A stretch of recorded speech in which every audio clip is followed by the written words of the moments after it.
I have some comments about Hmm. general comments about like Islamic kind of dawah, like what you guys do, and I think it's my claim. I have some claims. Like maybe we can start with the issue of the Quran memorization being kind of an indicator of its truth.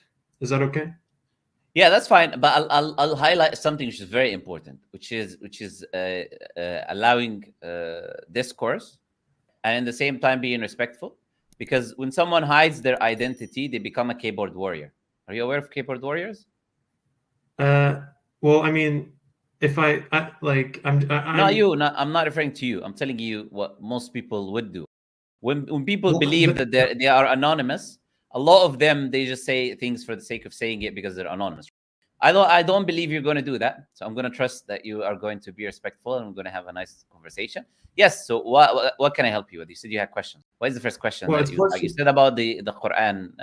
You said, go ahead. Yes. right. So you say okay. You say because no other religion has like for example, at least you compare with Christianity. You say that no one has memorized the Bible nowadays in full.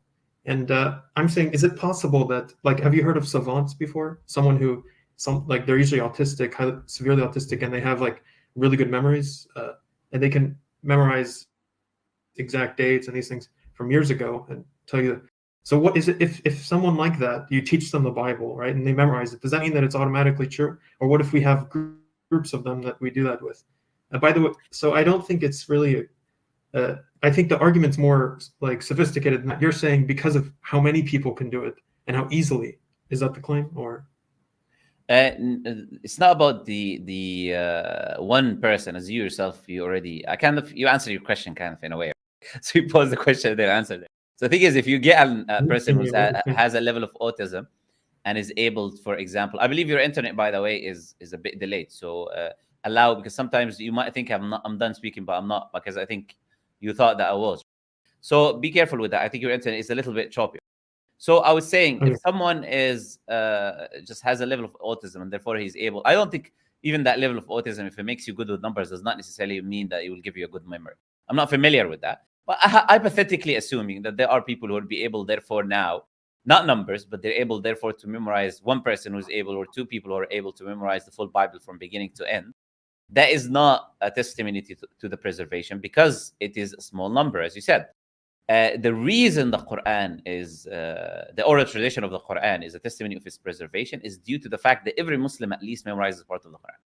There's not a Muslim who doesn't memorize part of the Quran unless he just accepted Islam yesterday or something.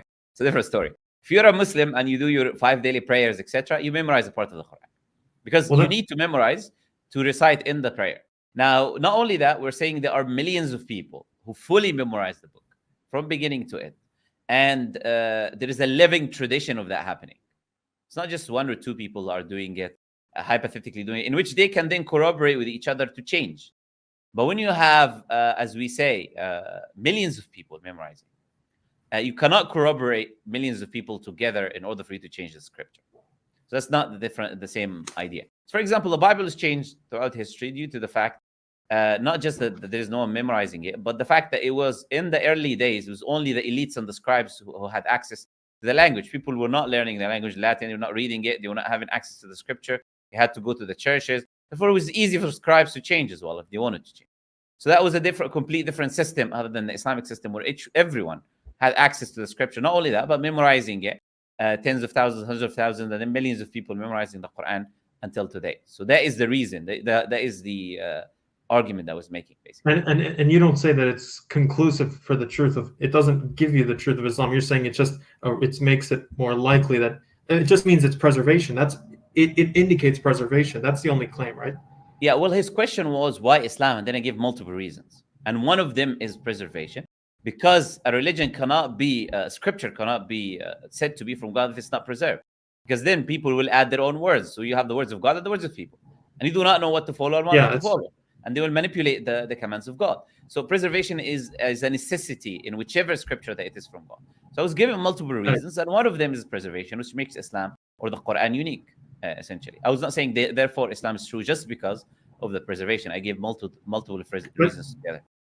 and this is another thing. I mean, I'm not sorry. I'm not going to like sugarcoat. Is it okay if I'm completely upfront? I'm gonna still be respectful, but Yeah, like, go I'm ahead. not- Yeah, go ahead. right.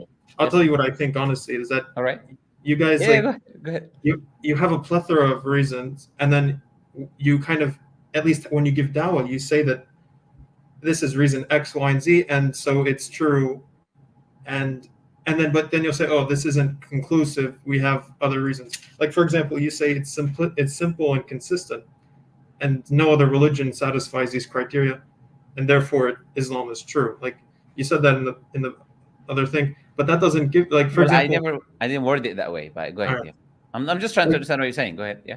is it, just because something is simple to easy to understand and Okay. like not complex and self-consistent too doesn't guarantee truth. It just means it has those properties which are necessary for truth. I don't think sufficient. Sure. Right. First, the thing is you cannot take a part of the speech and then address it.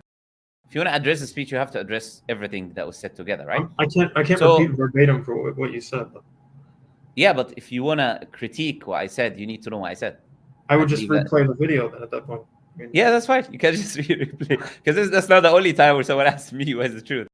There's multiple other instances where people did that. And the thing is, if you want to critique what I say, you have to do that. So when you start, for example, say, you guys, I don't know who you're talking about, but I'm not responsible for what other people say.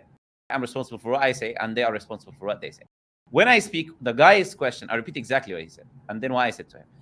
He said, why Islam? Then I said to him, because Islam is the truth, is the only religion that has evidences that we can establish, therefore it is the truth.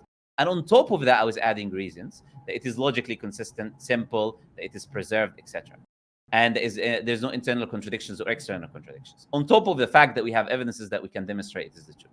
So this was can I ask what I said. So you left the first part, which is the most important part, which is the evidences, the objective evidences in which we can establish Islam is the truth.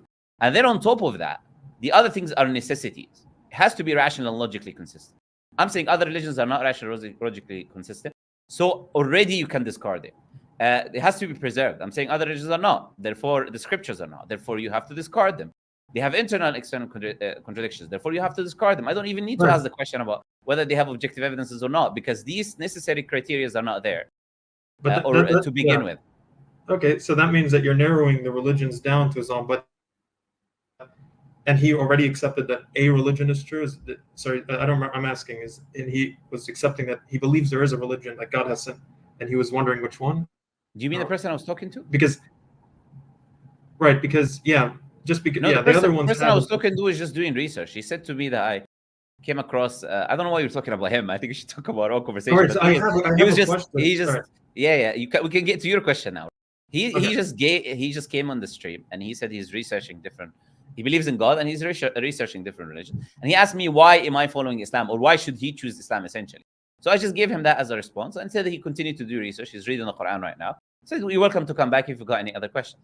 That was basically the interaction, Nothing more and nothing less. Yes. Do you claim that, okay, so my claim is that there are systems of truth or belief that besides Islam that are complete, that have all of the truth elements that are the same. So for example, it's logically consistent, simple, and actually more based on reason exclusively than Islam, yet you would reject those. So my question is, do you agree that, or do you think that Islam it's sufficient, reason is sufficient to arrive at Islam purely, or do you need a leap of faith, major, and is it major? What do you think? Okay, so first, I disagree that there is another religion that is rationally consistent. I didn't say religion, by the way. What did you say? By the way, you're cutting off in the middle of your speech, so many of what you say is not really transmitted by that. You're just letting you know. Sorry. You said the system. So what do you mean by system then? Clarify. Any ideology, basically, for example, Aristotelian ethics, for example. I don't believe they're all rationally consistent. There are disagreements between Aristotle and his student and his student. There are disagreements. Not everything within that ideology or the teachings that he said are accurate or correct. They're not rationally consistent. By the way, more importantly, we cannot even prove what he said because we have no historic. The level of historicity of what people attribute to Aristotle, Socrates, whatever is ridiculous. If you were to look at the level of we just trust that they said these things. If you look at the manuscripts and look at we got nothing from their time or nothing that is authentically attributed to them historically. Anyways. But I said, even if we accept that they said the things that you say they said, I think they're not, as you said, rationally consistent. Even if they didn't, we're criticizing like the claims they make, which is a big difference with religion. You guys focus on so much about who's giving you the information because you rely so much on testimony, whereas we analyze the ideas in philosophy. That's the difference. Like, I don't know. It doesn't matter really. I don't know who's we when you're talking about yourself, but generally, because you didn't tell me what you believe, but maybe okay, not we. I. No, I'm just trying to understand what you're saying. So the thing is, we don't do that as you're claiming we do as Muslims. No, we give rational evidences and we give reasons for why Islam is the truth. But as I said, the other things are a criteria for whatever scripture to be from God. On top of that criteria, you need to have objective evidences that something is true. I've got a lecture on my channel, for example, that I made about the reasons or evidences, compelling evidences why Islam is the truth, in which I go to some of these reasons. For example, the prophecies of the Prophet ﷺ that he's made in his time, after him, and today that are actualizing and happening. None of them are false. I talk about a natural world, how the Quran addresses or speaks about the natural world. Talk about how it talks about ancient history that was not known, nor in the previous scriptures, nor known to the people or civilizations. There's no claims from them with this information that today we discover that they are accurate. I talk about the inimitability challenge of the Quran itself. I talk about the Prophet himself and investigating his challenge. If you accept the idea of the existence of the divine, I go on and give many multiple reasons and evidences why Islam is the truth. Islamic question. Sorry. Yes. About hadith. Like. Okay. So first, we moved on from that question. No. I don't want to go too deep in hadith. I just want to ask, like, do there exist like prophecies that were made in Islam but are regarded as like coming from da'if, or like sources that are da'if or mish sahih, like do those exist too? Or what is authentic hadith? What is authentic hadith and what is a da'if hadith? That's irrelevant. I'm asking, like, that's relevant. You know what they mean. So no. But do you know what they mean?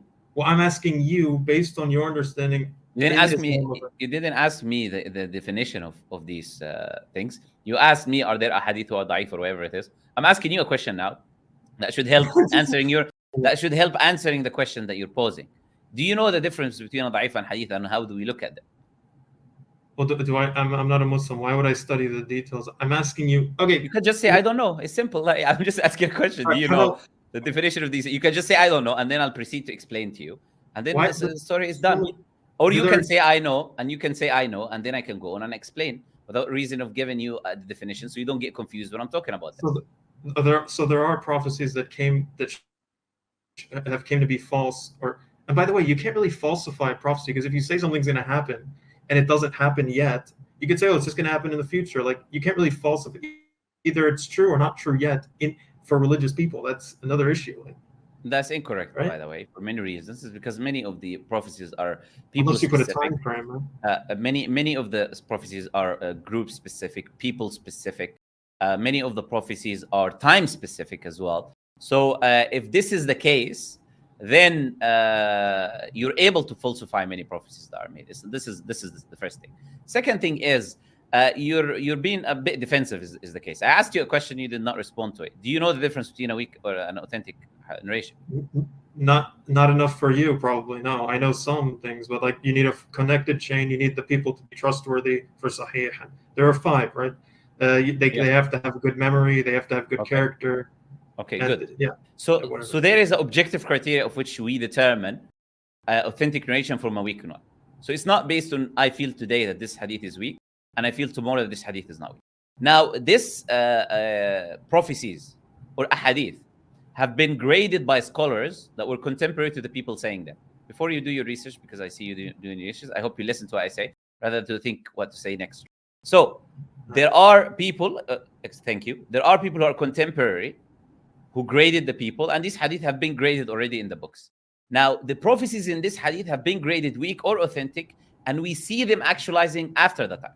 So, for example, we have many prophecies that are happening today. A lot, many, tens. And these prophecies that are happening today have been graded as authentic in the books over 1,000 years ago, and they were yet to happen. But today we see them actualizing and happening. So it is not like that we change and we take what we don't like and okay, we put what we like. There's an objective criteria. And based on that, we determine what is an authentic hadith and what is a weak hadith. And based on that, we can see whether these prophecies actualize or don't actualize. Now, if we authenticated a hadith, for example, Sahih al-Bukhari, which is a book that has been agreed upon with the Muslims from the time it has been written until today. If it has prophecies of the future that are explicit, clear about a specific event, and then today we see that they were incorrect, that didn't happen, then we'll have a problem as Muslims. But this is not the case. But what's your name? Sorry, my friend. My name is Muhammad. Okay, Muhammad. I just so that like I understand what you're saying, and there have been prophecies that came true from Islam. I admit this, and there aren't. It's like many, like you said. I don't know the exact number, but okay. I think the only criteria that you can falsify a prophecy is with time. If you set a specific time, with a place it doesn't work because you could say, oh, it might happen in that place later on. For example, the analogy is if I give like in eternity for monkeys to typing, they're going to create Shakespeare and Einstein's gravity, right? So it's like I don't think it's with enough time these things will something will probably happen. Like if for billions of years of human history, it's not that. Well, that's incorrect. That's incorrect. I mean, as I said, because when, for example, I said group specific, person specific. For instance, the Prophet ﷺ made claims about the Muslims. These claims can clearly be falsified if someone attacks the Muslims and annihilates them. At that time, they were a very small group of people. They were not millions of as we see them today. They're a very small group of people in Arabia. It could easily been erased as a civilization, just like previous civilizations have been erased. For instance, the Prophet ﷺ made prophecies about a specific individual by name, like Abu Lahab, like, for example, Suraq ibn Malik, etc. And these people died, and these prophecies could have been falsified. Whatever he said they will do or they will not do could have happened or not happened. He made prophecies about some of his companions, Abu Bakr Siddiq, can we do one at a time because like the responses are going to be so different to them. Yeah, I'm not the type of person who wants to go in a circle, and we are going in a circle. No, Welcome to ask. You welcome to ask. Actualize. Yeah, you need to. But this, I feel like we are going in a circle. So you asked a question first about the prophecies, the authentic hadith. I gave you an answer. Then you asked about again about the same thing, and then I'm giving you the answer right now. Then we can ask about the same thing. Then we keep going in a circle. I'm looking for more fruitful conversations. You asked. Okay, fine. You asked. If you want to move you away asked from about the prophecies. No, it's not that I want to move away. I want to get a fruitful conversation. I've already answered the questions that you posed. You said the prophecies are necessarily have to be time bound, and then I gave you responses that this is not necessarily the case. There are prophecies who are to do with people or to do with individuals that can also be falsified if that person dies and doesn't do the thing the Prophet said he would do, or if that group or civilizations extend. And the prophets made multiple of prophecies like this. So what you're saying is not really accurate. But the thing is, you've admitted that there's multiple prophecies that have been correct in Islam. You admitted to that yourself. Now, are you able to present incorrect prophecies that have not actualized when the Prophet ﷺ gave a specific date or a specific time or etc., or a person specific or group specific? Are you able to pause it? But he doesn't give. He's not going to say in 1,005 years that this is going to happen. That doesn't exist. He doesn't give. He gives the prophecy of the Romans and Persians is time bound. Is time but given specific amount of years. Right. Prophecy of Abu Lahab is time bound, but to his life. What will happen to him? That one's not really that surprising. I mean, like he had deep conversations with his uncle. Well, it's not about your subjective opinion. I'm just giving an example. The prophecies about some of his companions, like Abu Bakr and Umar, how they will die. One will die as a shaheed, one will die, etc. The prophecies about, for instance, Suraq ibn Malik and the Persian king. All of these prophecies that the Prophet ﷺ has made that are individual specific. Not only that, he made prophecies. For example, he said that the Roman and Persian king, they will be the last Persian king in that region, and that's very specific and easily be falsified. If that Roman or Persian king dies and another one comes, and they're not defeated by Muslims or taken over, then easily falsified. Many of the prophecies are like this, but what we're trying to do is to try to, in a way, with all due respect, pretend as if this is not the case. No, there's tens of prophecies like this that can be falsified easily, but they've not been falsified. Now, if the case is that you don't have an example of a prophecy that has been falsified, and of all the prophecies that we have has been actualizing in the specific, and we see them happening, and if you were just guessing, many of the prophecies will not happen. Many of the prophecies will not happen. You give me many of these prophecies that are just, we keep telling the people, if the time passes, it will happen. Like the minor signs that haven't passed yet, for example. Not the minor signs. Those the minor signs, most of them, if not all of them, have passed. Oh, the major, and even but major signs, major signs. We say they are the initiation of the day of judgment, which is the end of human history. So if they passed, you and me are not going to be talking right now, essentially. So if they start happening, you and me are not going to be chit-chatting anymore, because this is the beginning of. But some of the minor signs, like for example, the beginning of the end. On Euphrates. Okay, there was an article made that Euphrates is going to dry up by 2060. So the Euphrates is drying up. Now, what you're saying now is contradicting what you said before. That's a natural thing, man. No, wait. It's contradicting what you said before now. You're contradicting yourself, and I'll tell you how. Because that prophecy is falsifiable. Because the prophet said you will see gold and people will fight over it. So now in 260, when Euphrates dries up and we don't see gold and people don't fight over it, you've already falsified the prophecy. You see how? No, you know what Muslims will do? They'll say, "Oh, I might gain water again, and then dry up again, and maybe then gold will emerge." Like, okay. Now you're stretching. I've told you, if me and you are living and we see it drying up, but you see how you're contradictory, right? Because you agree now that this prophecy is falsifiable, but now you're adding another element. You're saying, no, you added another element, but you said, Muslims are going to come and try to pretend as if it is not. So bring me an example like this. Where are these prophecies that have not happened, that are specific like this, that we've pretended that they're going to happen later on? Where? Any of them that haven't happened, like the minor or major signs that haven't happened. And then they have not happened. I said, give me an example of something specific that didn't happen, and then we said, but X is going to happen again, or it's going to happen. Where do we do that? Just like they. No, you don't say it's going to happen again. You say it will happen exactly as it's foretold. But later in the future, we don't know. So right now, you're just doing hypotheticals. Allahu A'lam, right? So you've got no proof. You just be doing hypotheticals and going in circles. No. Again, okay. Let's as I said, let's move on from going in the same circle. Do you have any other questions that are actually reasonable with evidences, not hypothetical situations? That in 260, hypothetically, Muslims are going to come and say the river is going to fill up again. Okay. Do you have actual evidences? Things which are reasonable, not keep going in the same. Yes, I do. I have some science. My claim is it's obvious too. It's not. It should just be like common knowledge. Science is truth, veracity. Science is truth, veracity. Its level of veracity is way higher than Islam and every other religion by nature of the knowledge.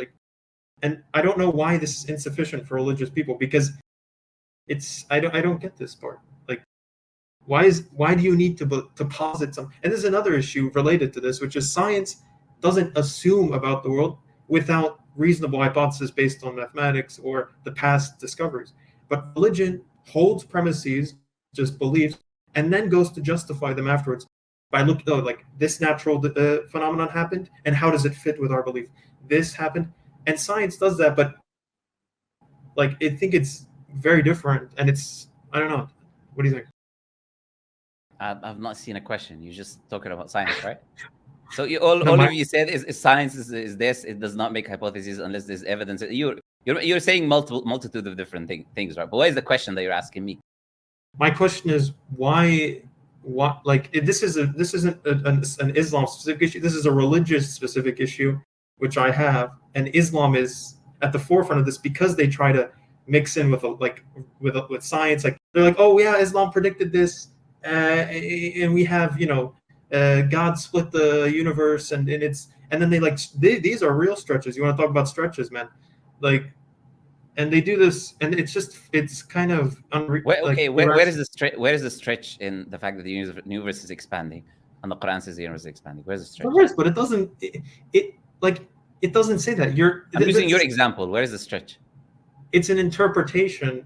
No, it literally says. Science. It literally says expanding. What do you mean interpretation? The universe is expanding in actuality, and the Quran says it's expanding. Where is the interpretation there? Because it doesn't just say it's expanding. It says it expanded from very dense. I'm talking about science. Oh, so you wanted to give you history too? No, science gives very specific and detailed descriptions of reality, whereas religion has vague general statements like that. Oh yeah, Who told you the Quran is scientific? It says we split the universe. It doesn't say expand, by the way. No, it doesn't. You're talking about the wrong verse. You're talking about chapter 21, verse 30. You're talking about the wrong verse. I'm talking about a completely different verse. The thing is, what you're doing right now is, with all due respect, is you're saying, oh yeah, it doesn't talk about the history of cosmology, of how it came to the point of expanding, disregarding the fact that it's giving you the conclusion that the people were not saying, that the Quran is saying that it's fact. Now, you're expecting the Quran to be a scientific cosmological book instead of a religious guide book, which is No, dude, this is a another religious, thing. You guys, which you're can you allow me to finish? strawmanning me. You're As I said, strawmanning me. I allow you to finish. I allow you to finish. You allow me to finish. Yeah, No need for us to interrupt you or interrupt each other. I didn't interrupt you. I'm sure you'd agree. I didn't interrupt you. I'll let you finish. So the Quran is not a cosmological scientific book in which it will give you the history of the beginning of the universe until the point in which the universe is expanding and start talking to you about redshifting. And the fact is that the wavelength of the galaxies is stretching, and then therefore you see the fabric of space itself stretching, and the equations to do with that is the Quran is not going to do that. And if it did that, actually, it will be a never-ending, infinite book that no one is going to read. No, And there is no, and there is no, and then there would no point. There would be no point of it being a book of guidance. The Quran is very small, and most people, or many people do not read regularly. So let alone if it was bigger than this. Anyways, the thing is, dude, that's such a if it really had that this detailed description, like it introduced relativity and then explained even just that phenomenon, it would be a much higher like evidence for its truth. So the Quran is going to come speaking to the people of the time there is no existence of general relativity. There's no mathematical. But it told them other things they didn't know. There's no mathematical. You're not allowing me to finish. There's no again. I don't know why you need to interrupt. I don't need to interrupt you. Right? If you're feeling that I'm refuting you, don't panic. There's no need to panic. I'm not refuting you when you're making your points. I'll let you finish them and then I respond to them. So there was no general relativity at the time. There was no equations in the way we're using equations today. And the Quran is going to come down to Bedouin Arabs. It's going to come down to people of that time with their level of knowledge, and it's going to talk to them about Irish idea of physics and cosmology, and give them general relativity, which is a term they don't understand, and give them equations of space and the cosmos and if things they have no clue about, which is the exact opposite of wisdom. Now, the thing is, this is how people, and I'll let you go after this. This is how people, of course, who don't want to believe in Islam, yeah, of course, because I don't see sincerity. I see we're going in a circle. This is who people who don't believe convert to Islam is insincere. I never told you to convert in this conversation. I just said that you're not being reasonable in the discussion. So I am. This is the level of with all due respect, going around in circles of the people who want to kind of present something against Islam need to do. And we'll let the people judge anyways. People heard you speak and heard me speak. I'm not insecure about how people. I'm not insecure about how people are going to judge the discussion. I can clearly see, and I don't need to interrupt you while you're speaking. So this is the thing. We don't need to interrupt each other. You know, I'm speaking. You need to speak. Like this is my channel, by the way. So I'm being generous enough to let you speak. I'll let you interrupt me more than once. But if it keeps happening, what's the point of then having a discussion, right? I'm being very reasonable with you here. Not screaming, not shouting. You know, that's why I said in the beginning of the discussion, because I already knew how the discussion is going to go. Is that you covered your face, and I told you that we start in the beginning. I already predicted the discussion. I told you that we need to not interrupt each other. Be respectful to one another, because I already knew how the discussion is going to go. So anyways, it was something for people to see, is the level of people that people have to go through if they want to kind of present a case against Islam, the level of unreasonable claims, the level of going around beating around the bush that people need to do.